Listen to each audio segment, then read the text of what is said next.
everybody. I'm Laura Trump coming to you from my home in New York. If you believe in the promise of America, then you believe we are about to come back stronger than ever. Joining me is actor and Fox News guest host, Dean Cain. Dean, welcome to the show. Thank you for being with us. I'm honored to be here, Laura. Thank you so much. I feel like you have so many more accolades than that. Football player, Superman, like we could just go on and on all day. After 2 months of this crisis, Dean, can you imagine anyone better equipped to restore the promise of America than Donald Trump? I have full and complete faith in the president getting America back up and running. Maybe it's because he thinks outside the box, maybe because he's not a career politician, that I think he is uniquely equipped to do this. I'm listening to the chatter among people, whether it's my law enforcement friends, because I'm a reserve police officer, whether it's my military friends, or whether everyday Americans. And people are frustrated by the shutdown. They're frustrated by the way the Democrats are trying to politicize it.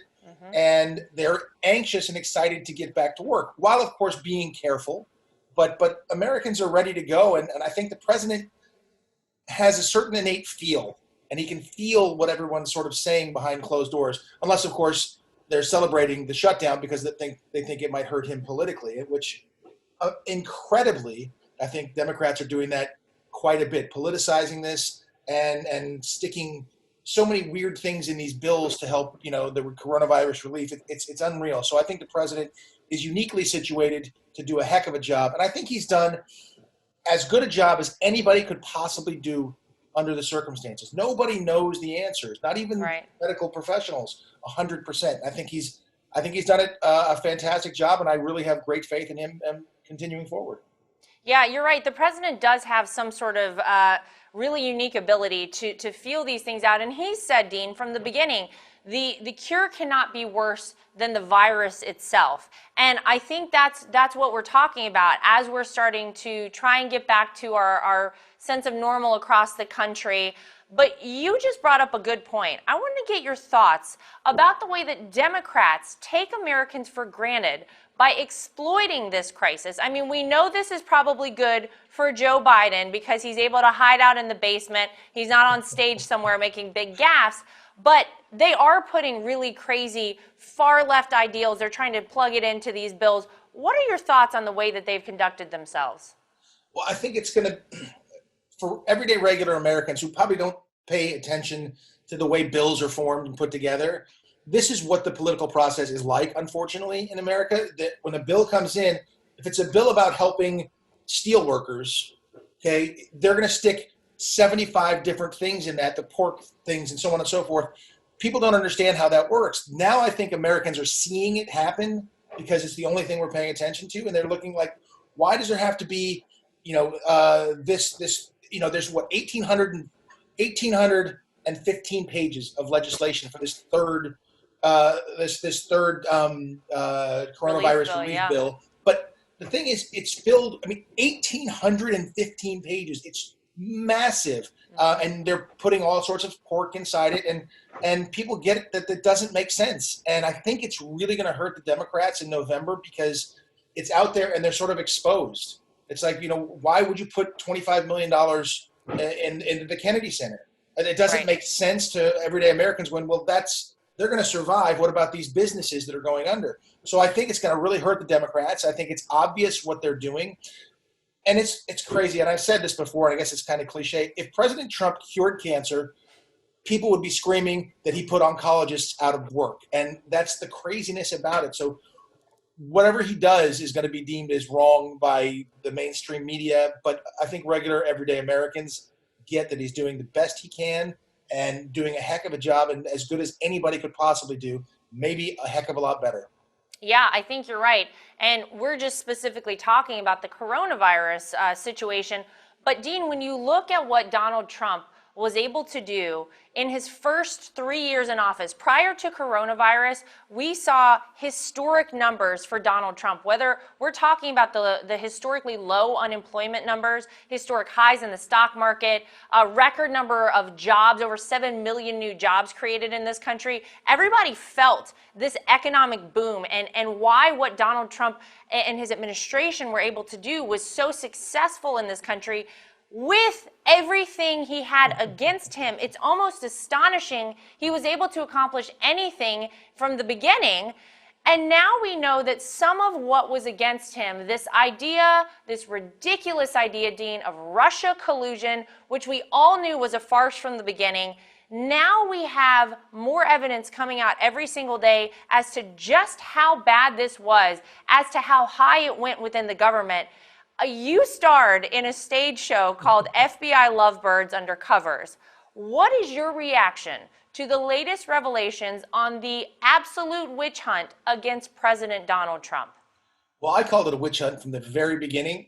I'm not saying I was before the president. I'm sure he said it first, but it looked like a witch hunt from the very beginning. It didn't make any sense to me. The idea that they were colluding with Russia was just ridiculous. And one thing I do love is that video is forever now.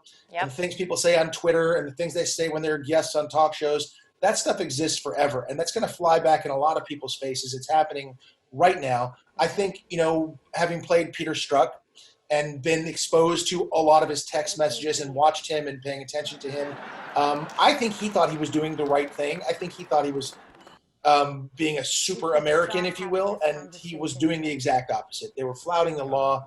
I'm really happy to see that, DNI Grinnell, acting DNI Grinnell, put out all the names of the unmaskers, and all this stuff is unraveling now like I always expected and hoped it would.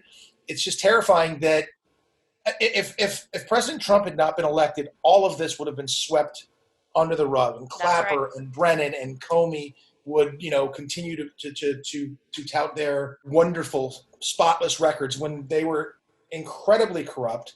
It was from the top down. It wasn't the everyday FBI agent. And I think it's amazing that it's finally coming through and coming clear in the eyes of everybody in America.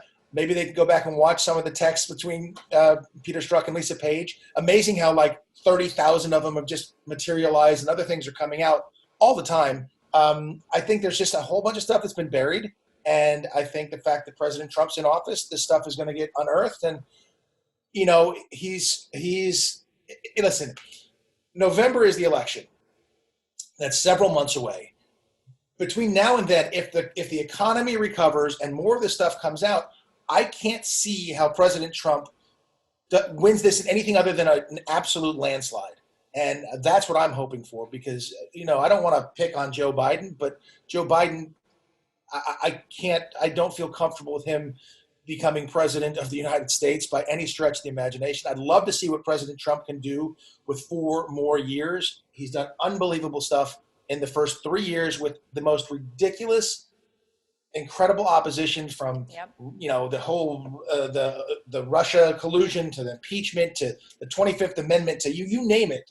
And this coronavirus, unprecedented, destroying the economy for now, but we're ready to bounce back. And I believe that we will. And then I think it'll be a landslide in November. That's my hope. Yeah. Well, I have always been a person that believes that ultimately the truth comes out, that I believe to a degree in karma, and that if you're a good person and do good things happen to you, and vice versa. So I think we're seeing a little bit of karmic activity happening right now for the Democrats. And, it was really hard, I think, for a lot of us that, obviously for our family, but for folks that worked so hard on the Trump campaign in 2016, to have all of that, just a cloud of suspicion cast over all of us for arguably one of the most grassroots and honest and true campaigns that anyone has probably ever run. We felt like the little engine that could. It is so nice and so refreshing, Dean, to see some of this stuff finally coming out and to feel vindicated to some degree by all of this. I think these people are in for a really bad day. The American people deserve so much better than this. If they could do what they did to Michael Flynn, a general, Think about what they could do to every single American citizen in this country. It is a very serious matter. Thank God, to your point, President Trump is in office right now, because you're right, we would never have heard anything about this. People would have just gone on with their lives and never have known anything like this was possible. So thank God for that. Final question for you. I just want to ask, I ask everybody, in the days of quarantine during coronavirus, we're all kind of changing our lives and doing what we can. Anything that you found to help you through this time that you want to share with everybody out there?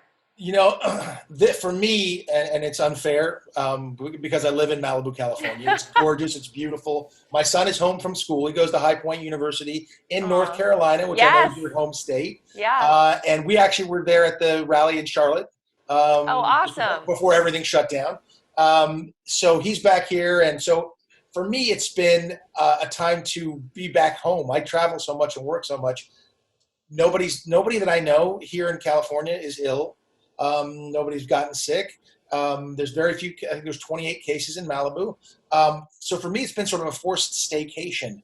It's been a time to rest, spend time with my son, my dogs, my family.